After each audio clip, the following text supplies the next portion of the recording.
Welcome to the Ask a Nutritionist podcast, brought to you by Nutritional Weight and Wellness.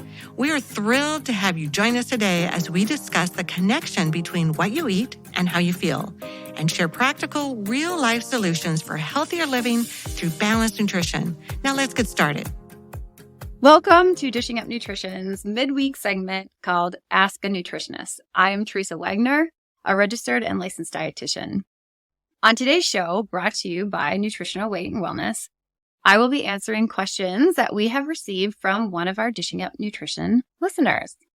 Today's question is, how much vitamin C and vitamin D3 can I give my kids? They're 4 and 7 years old to help boost their immunity during cold and flu season. So I think this is a great question. At this time of year, I think many of us are looking for ways to boost our immune system. And we as parents are especially concerned about our children, whether they are in daycare or in school where exposure is higher, because we as parents know that when our kids get sick, not only do they not feel well, and we don't want that for them, but they also are likely to miss school. And if they are missing school, we ourselves are more likely to get sick and may have to miss work. Or it just makes taking care of our families just all the more difficult. So let's start this question with answering the question about supplementation and then move on to low cost or no cost ideas to help improve the health of our children's immune system. And you don't need to be a child or have children for these tips. They are beneficial for anyone looking to boost their immune system. Let's start with vitamin C supplementation. The RDA, or the recommended daily allowances for 4 to 8-year-olds, which would cover the 2 children she was talking about, is 25 milligrams per day. For 9 to 13-year-olds, it's 45, and for 14 to 18-year-olds, it's 75 milligrams. When we're talking about the RDA, though, the recommended daily allowances that are set up by the governing bodies, we need to understand that these levels are set at the lowest dose to prevent disease. In the case of vitamin C, the disease of concern is scurvy. This is not the optimal level of vitamin C for your children or the nutrients that the RDA is set for. These are not the optimal levels. These are just the bare minimum. So when you look at supplements for children and it says it's over 100% of the RDA, it's no wonder we as parents get a little nervous that we might be poisoning our kids with vitamins. But when we know the whys behind the RDA, it's not so scary anymore. With younger children, you can supplement with ranges between 200 to 350 milligrams of vitamin C, as are the levels in the multivitamins that we offer for kids on our NutriKey website. Depending on the age of the child, this will be anywhere from close to 400% to almost 2,000% of the RDA. Like I said, those percentages can sound kind of scary if you don't know what those levels are based on. And certainly if you are uncomfortable, you are welcome to use half doses if you're not comfortable with those levels. As the body weight of the child goes up, so does the amount of the nutrients required.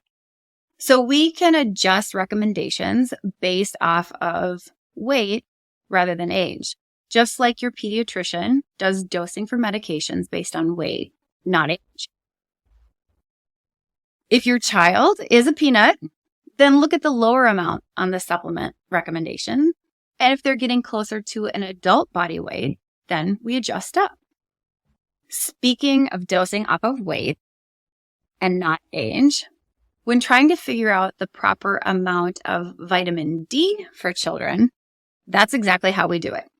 For vitamin D, we recommend 1,000 IUs per 25 pounds body weight. So if your child is 50 pounds, that would be 2,000 IUs.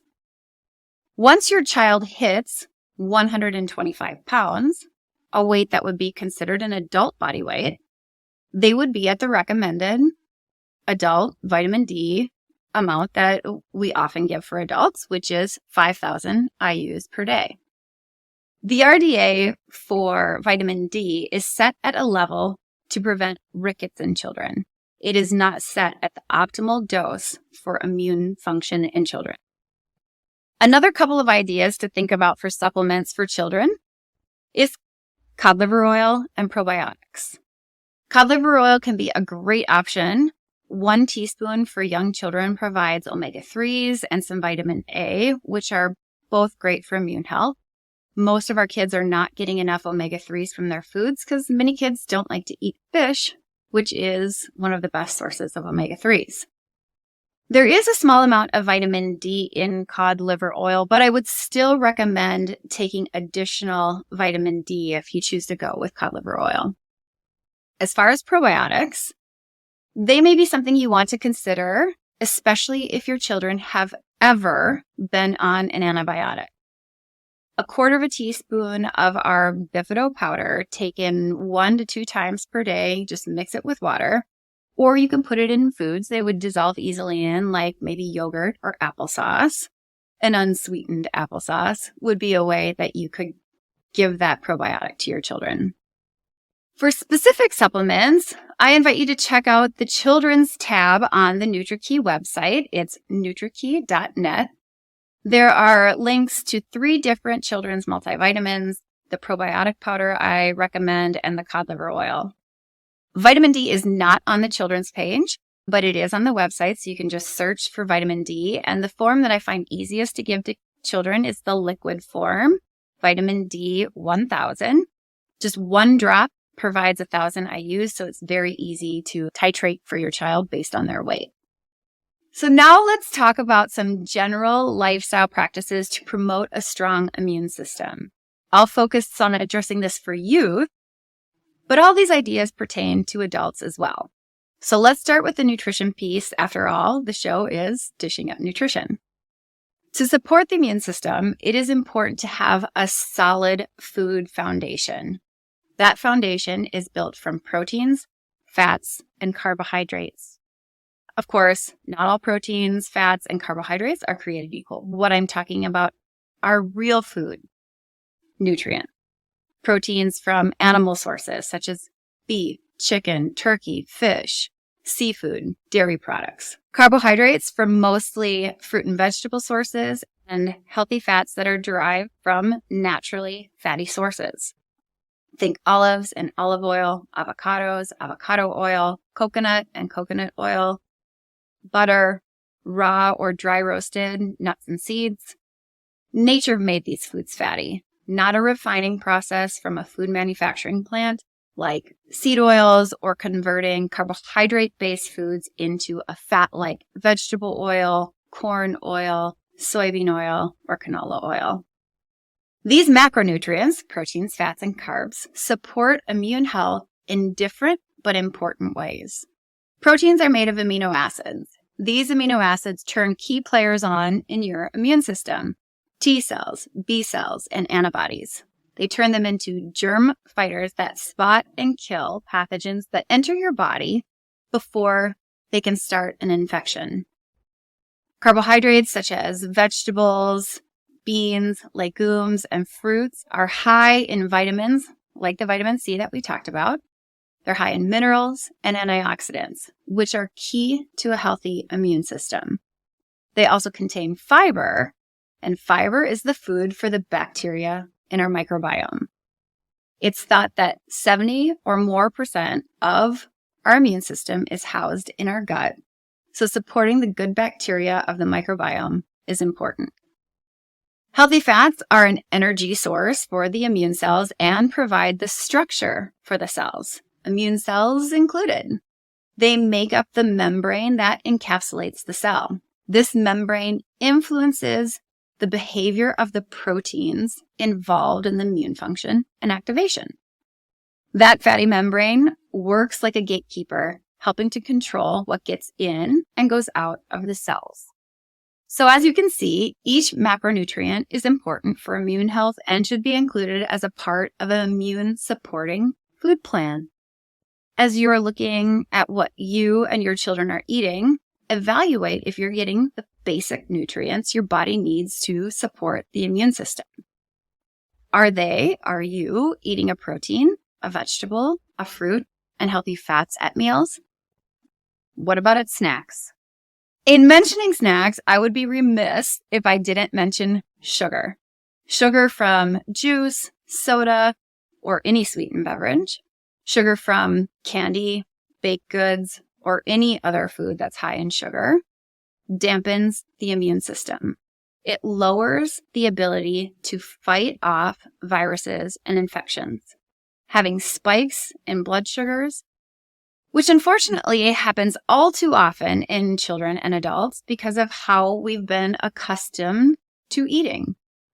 What we are accustomed to doesn't seem like it might have that much sugar, but yes, that 16 to 20 ounce bottle of soda is enough to dampen your immune system. And that dampening is thought to last about 5 hours.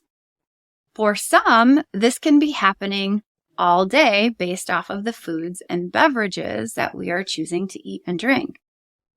For kids, maybe it's not soda, but maybe it's juice. Juice has just as much sugar, ounce per ounce, as soda does. So keep in mind that kids, based on height and weight, cannot handle the same amount of sugar as an adult.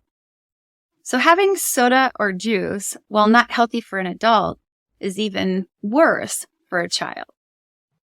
Other lifestyle factors to consider for robust immune health. Sleep. Toddlers and preschool-age children need between 10 and 14 hours, and this includes time spent sleeping during naps. 6 to 12-year-olds need 9 to 12 hours. Teens need 8 to 10 hours. Sleep plays a critical role in immune health, and one of the best things we can do to support our children's immune system is to structure our lives to allow them to get the sleep that they need. This includes removing all screens from bedrooms. Another lifestyle factor to consider is exercise. Kids do not need structured workouts, but they should be active for at least an hour every single day, preferably outdoors. This helps on multiple fronts. Being physically active in and of itself supports immune function.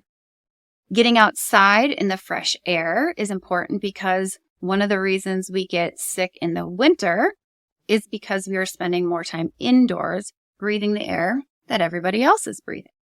So getting outdoors and getting some fresh air is important for immune health. And another front that this is helpful on is if kids are outdoors, they are more likely to get dirty. Getting dirty supports the immune system. The dirt outside is full of friendly microorganisms that can train the immune system and build a resilient immune system. Overuse of hand sanitizers, antibacterial soaps, and chlorine-based cleaners, while can be appropriate in certain circumstances, should not be our daily, regular mode of cleaning. Plain soap and water is much better for the immune system. In talking about exposure to bacteria, it is interesting to know that kids with pets or kids who live on farms or have some sort of regular exposure to animals have a more diverse microbiome, which we know is immune system supportive. Lastly, just like adults, kids need to stay properly hydrated. When we are dehydrated, we are susceptible to germs. And for kids like adults, we can use that half their body weight in ounces of water for proper hydration. So if your child weighs 75 pounds, 35 ounces of water would be the appropriate amount for that child. Well, that's it for now. Thank you so much for listening to Dishing Up Nutrition's Ask a Nutritionist. If you have a nutrition question that you would like us to answer, join us on our private Dishing Up Nutrition Facebook page and leave your questions there. We look forward to hearing from you.